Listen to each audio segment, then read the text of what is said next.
Magandang araw po, welcome po sa aking channel, Log9TV. Patalasasan po, meron po ba kayong mga properties na napapabayaan or non-performing assets? Plan nyo ibenta, pero wala kayong oras sa pagbibenta nito. Kung ito'y pagkakatiwala nyo po sa amin, tawag lang po kayo sa aking numero.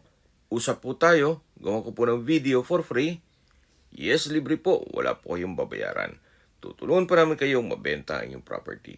Kami na po bala sa marketing, sa boosting or paid ads. Even sa tripping, hindi na po kayo mapapagod sa pag-entertain ng mga buyers. Kami na po bala sa lahat. Tawag lang po kayo.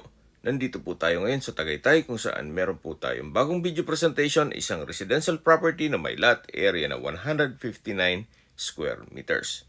Ito pong bahay ay may floor area na 140 square meters. Ito po titulado, buhay po ang may-ari, kaya wala po kayong maging problema sa documentation o sa transfer ng title. Yan po yung garahe. Nakakasya po ang dalawang sasakyan. Meron na rin pong steel gate at nakabakod na po buong property. Ito pong glass windows dito sa harapan ng bahay ay meron pong security grill. Dito po sa harapan ay may pocket garden at ito naman po yung main door na wooden glass door at meron pong aluminum screen door. Ito po yung living area o salas kung saan maayos naman ang pintura ng ceiling at wall. May center lamp. Malaki naman ang spasyo. Open concept lang kaya maaliwalas. Ito po yung naka-tiled flooring. Then meron pong glass windows sa gilid dito na may security grill. At mula po dito matatanaw natin yung dining area at kitchen. Then meron pong access door papunta naman sa likod ng bahay. Yan po yung dining area na naka-tile flooring na rin. Meron pong breakfast nook at sa dulo po yung formal kitchen. Dito po sa formal kitchen ay meron pong kitchen countertop, kitchen cabinet, kitchen window, then meron pong storage ng kitchen utensils sa baba nito at stainless sink with faucet. Then, dito naman po yung access door papunta sa garahe. Meron din pong pantry at space para sa refrigerator. Tungkol po sa mga kagamitan, siguro pag-usapan nyo na lang ni owner. Wala po kasi siyang nabanggit kung kasama itong mga to. Balik ulit tayo dito sa living area kung saan malapit sa main door. At ito naman po yung master's bedroom. Ito pong master's bedroom ay sakto lang ang laki niya, hindi naman ganun kaliit at hindi naman ganun kalaki. Maayos naman ang pintura ng ceiling at wall, meron pong sliding glass windows with security grill. At meron din po itong sariling toilet and bath. Naka-tiled bathroom wall, may bathroom sink with faucet, may shower enclosure. Hanggang dito po naka-tiled bathroom wall, may hot and cold shower, at meron pong bathroom window. So lalabas po tayo para check natin ibang parte nitong bahay. Paglabas po ng banyo ay meron pong open shelves. Then, ito naman po yung living area paglabas ng kwarto. Dito naman po sa kabila yung pangalawang kwarto kung saan maayos naman po ang pintura ng ceiling at wall.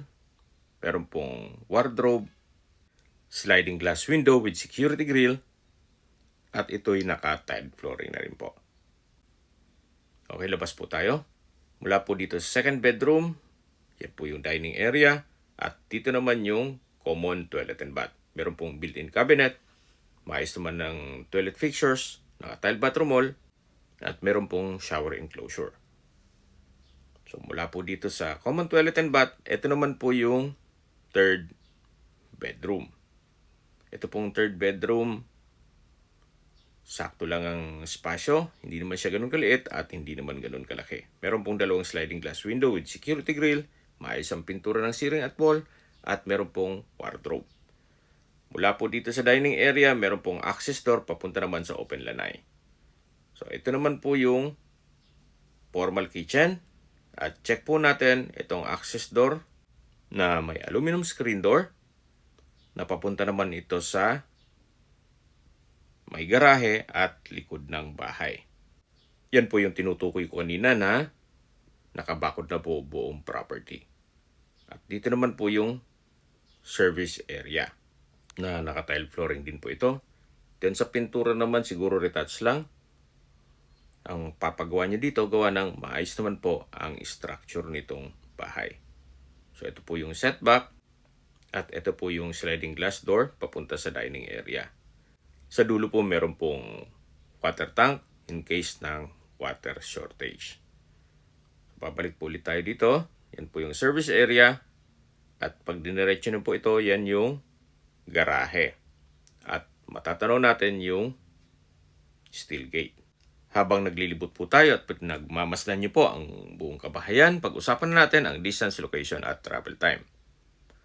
Mula po sa highway, kung saan nandun na po ang mga business establishments at restaurants, 200 meters lang po or walking distance. Napakalapit lang po. Nandun na po ang McDonald's, JT's, Starbucks, SM Hypermarket, Robinsons, at iba pang business establishments. Mula naman po sa Tagaytay Rotonda, ang distance is 2.6 kilometers at ang travel time is 8 minutes.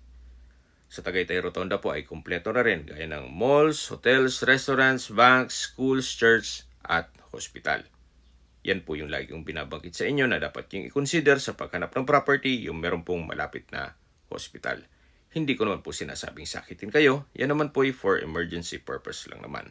At mula naman po sa Calac Silang, ang distance is 18.3 kilometers at ang travel time is 36 minutes. Ang Calac po ay connecting SLEX, Skyway, all the way to NLEX at ibang parte ng Metro Manila. Mula naman po sa Manila o sa airport, ang distance is 67.7 kilometers at ang travel time is 1 hour and 25 minutes. Okay, sa presyo na po tayo.